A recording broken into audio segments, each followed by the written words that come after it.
Israeli বিমান হামলা থেকে রেহাই পেল না শরণার্থী শিবিরও।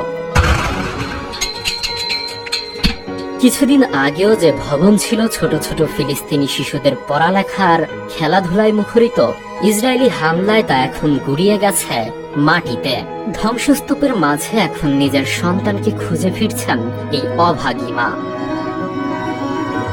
গত 4 এপ্রিল ধারণ করা ফুটেজে দেখা গেছে সম্পূর্ণ ধ্বংস হয়ে যাওয়া স্কুলটির ধ্বংসাবশেষের মধ্যে লোকজন আতঙ্কিতভাবে অনুসন্ধান করছেন প্রিয়জনদের লাশ।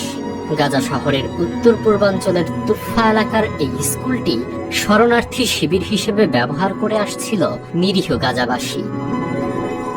ফিলিস্তিনের সংবাদ সংস্থা ওয়াফা জানায়, শরণার্থী শিবির হিসেবে ব্যবহার করা স্কুলটিতে ইসরায়েলি বিমান হামলায় 31 জন নিহত এবং 100 জনেরও বেশি আহত হয়েছে। চোখের সামনে ঘটে যাওয়া সেই মর্মান্তিক ঘটনার কথা জানিয়ে প্রত্যক্ষদর্শী মোহাম্মদ আল কাত্তা বলেন, স্কুলটি সম্পূর্ণ ধ্বংস হয়ে গেছে। ধ্বংসস্তূপের নিচে মানুষ ছিল, কিন্তু কাউকে টেনে বের করার উপায় ছিল না।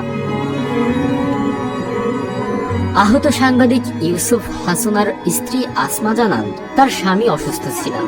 2 মাস আগে স্ট্রোক হয়েছিল। তার বাবাও 75 বছর বয়সী বৃদ্ধ। বিস্ফোরণের সময় তারা সবাই ঘুমিয়েছিলেন।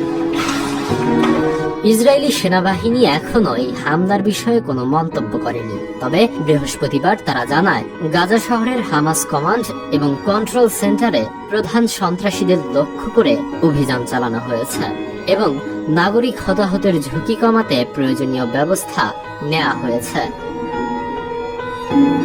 গত 18 মার্চ মঙ্গলবার হামাস এবং ইসরায়েলের মধ্যে বন্দী ও জিম্মি বিনিময়ের মাধ্যমে অর্জিত যুদ্ধবিরতির পর আবারও গাজায় সামরিক অভিযান শুরু হয়।